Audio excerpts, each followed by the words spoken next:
High-performance partitions can be created using simple, cost-effective construction methods with Fermacell. The location of the studwork is transferred from the plan to the floor using a chalk line or laser level. Doorways and any other special framing requirements are marked on the floor at this stage. A resilient layer should be installed between the tracks, end studs and other backgrounds to avoid flanking sound transmission. U-channels, also known as base and head tracks, are fixed to the floor and ceiling using suitable fixings.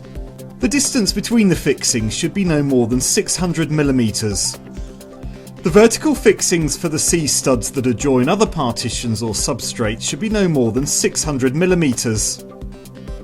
In small properties, a plumb line or spirit level is sufficient for determining the line of the wall. These distances must be reduced if the wall is uneven. The head track is marked out and fixed to the ceiling along the line of the partition using suitable fixings at 600mm centres. The studs and tracks are easily cut using tin snips or in batches using a metal cutting circular saw. The remaining vertical studs can now be positioned. They are left floating and not fixed to the tracks. Accurate alignment occurs when the boards are installed. The vertical separation between studs is 400mm for 10mm Fermacell and 600mm for 12.5mm Fermacell. The U-channel and C-studs must not be fixed together. It's important that the studs float freely within the channels. The C-studs should always be cut short of full height by 5 to 10mm. This way, tight tolerances and subsequent movement can be accommodated. Doors can be inserted at any point in a Fermacell wall. The door frame should be reinforced. Full height timber lengths can be used to strengthen and support the door frame.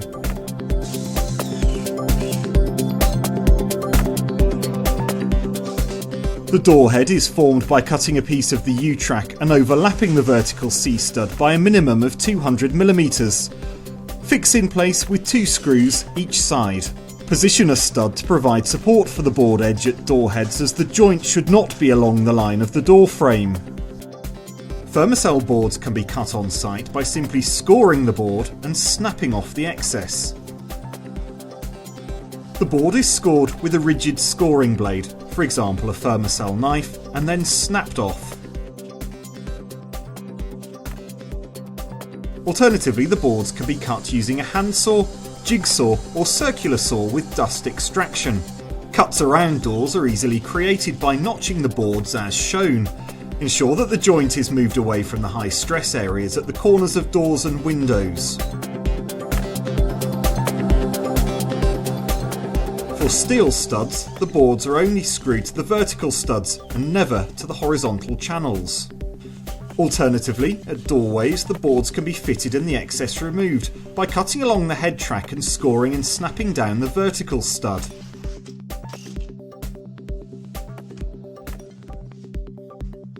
The same general principle applies to fixing timber stud work.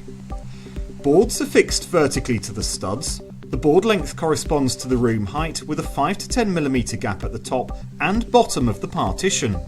Boards can be screwed or stapled. The vertical distance between the fixings should be no more than 250mm when using screws and 200mm when staple fixing.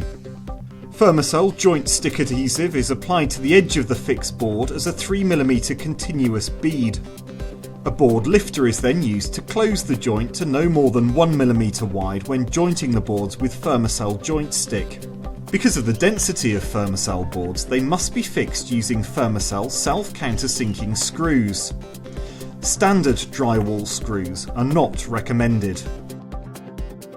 The adhesive cures in about 12 hours. The excess adhesive is then simply removed with a decorator's scraper. The joints can then be dressed and screw heads filled using Fermacell joint filler. The Fermacell boards are then ready for papering or tiling.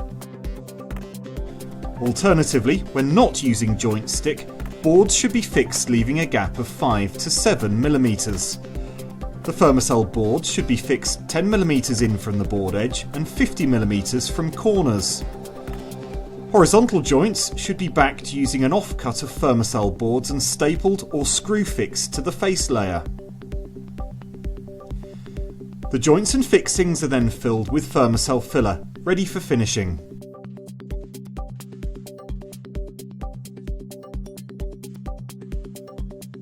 When using Fermacell tapered edge boards, the joints are reinforced by using a paper or mesh joint tape. When using mesh tape, ensure that the Fermacell joint filler is pushed firmly into the V at the centre of the taper.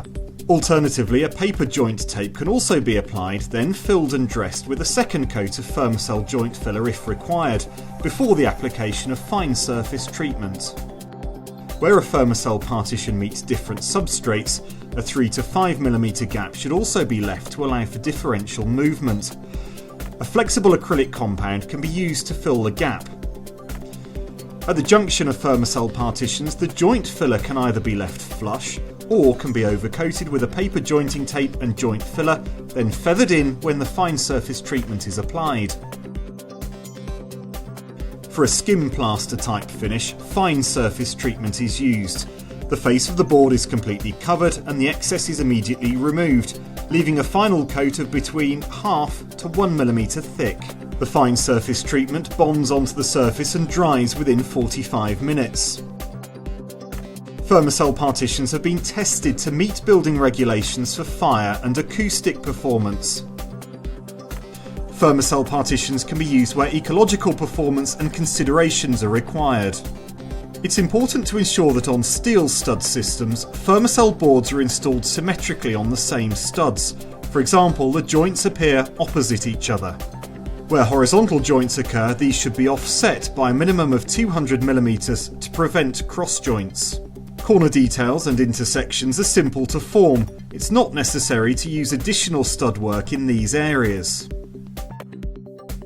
A 5mm fully threaded wood screw in a 12.5mm Fermacell board can support 30 kg. With a cavity fixing, a 12.5mm Fermacell is able to support 50 kg. When conventional dry lining techniques are no longer considered adequate, the strength and durability of Fermacell provides the real alternative. Whatever your requirements, there is a simple and effective Fermacell option.